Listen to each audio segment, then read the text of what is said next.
Hello everyone, welcome, my name is Phoenix and this is the Consumer's Guide to Video Games. 007 First Light, 2026, IO Interactive. First Light is a third-person stealth shooter game where the player takes control of a young Navy crewman by the name of Bond. James Bond. Stumbling onto an ongoing MI6 operation, James Bond gets in way over his head, but manages to save lives in the process. Impressing a higher-up at MI6 known as M recruits Bond and sends him to train and join the newly reinstated 00 agent program under the supervision of one John Greenway. Bond's first mission as a 00 agent sees him traveling to Europe to intercept a rogue 00 agent known as 009. However, this mission goes sideways, and Bond becomes involved in machinations and intrigue that will affect the entire world. The prospect of IO Interactive making a Bond game intrigued me greatly when this was first announced. Now that the dust has settled on First Light, I think IO crafted an entertaining little action game and a fun return to the gaming world for 007. Before we discuss what IO has done with this as a game, I think it's only natural to examine First Light as an entry into this long-running institution of pop culture. Effectively presenting it as one of the Eon Productions films, it has all the Bondisms that you would come to expect from a James Bond title. To start, every Bond film starts with an original Bond song.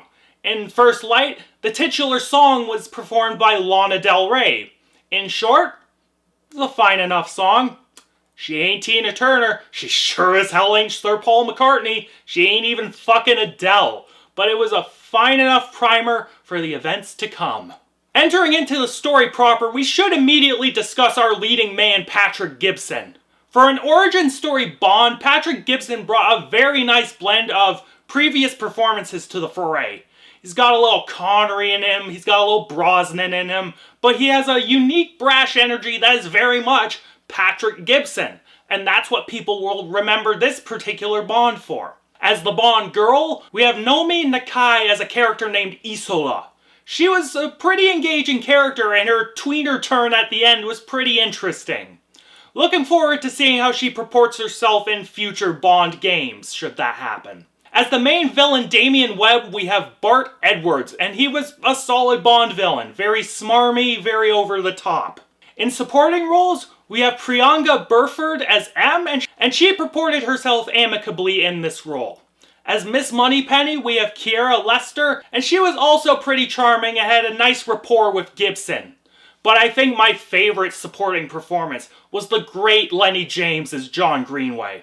The classic hard-nosed commanding officer, Lenny James always plays this character super straight in every scene, but always sneaks in those little character-building moments, showcasing a subtly growing chemistry with Gibson's Bond.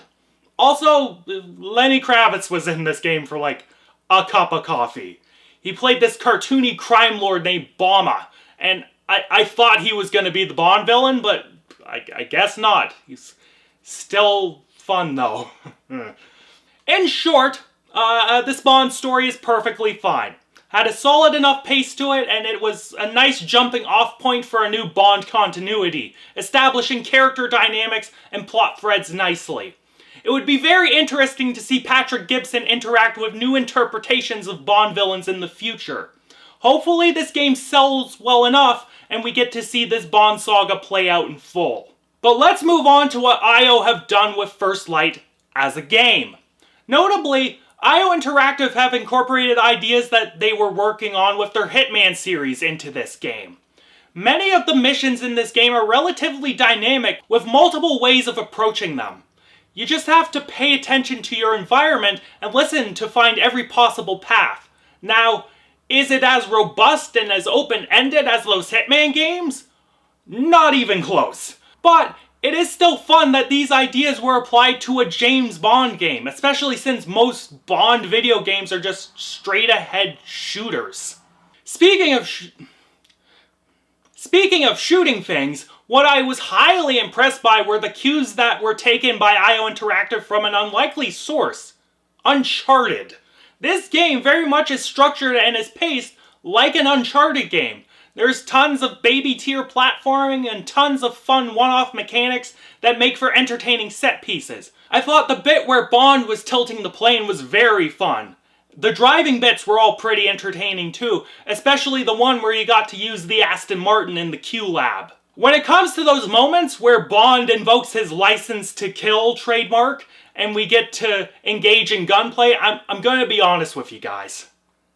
This shit fucking slaps. The firefights in First Light are some of the most engaging and challenging shooter levels I have ever played in a game. The damage is balanced as to encourage quick thinking and quick shooting. You have no time to just hunker down and pick enemies off. You gotta run around, throw your weapons, engage in some fisticuffs, which were serviceable mechanically, and use your gadgets and your environment just to scrape by. Like, I can't even imagine how insane some of this would be on the hardest difficulty. Graphically, IO Interactive's Glacier engine ensured that this game is a sight to behold in terms of textures, lighting, and realism. I played this game on a PS5, but I can only imagine how good this game looks on a PC at full blast settings. These characters and these environments are ridiculously detailed and show how incredibly far graphics technology has come in recent years.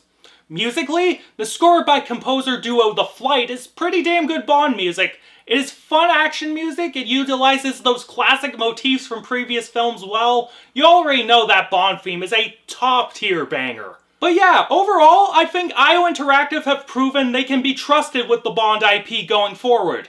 While nowhere near the level of IO's previous work with the Hitman games, or previous Bond titles like the immortal GoldenEye, First Light takes the stealth from Hitman and adds high-octane shootouts to the mix. If these ideas are refined and expanded upon, the next entries into this Bond series could be genuinely phenomenal. I look forward to seeing what future Bond games from IO are like, and if you are a 007 fanatic, you should very much keep this game on the radar. And I am feeling a 7 out of 10 on this one. This was a fun Bond entry, it's a fun Bond game. Catch you later, guys.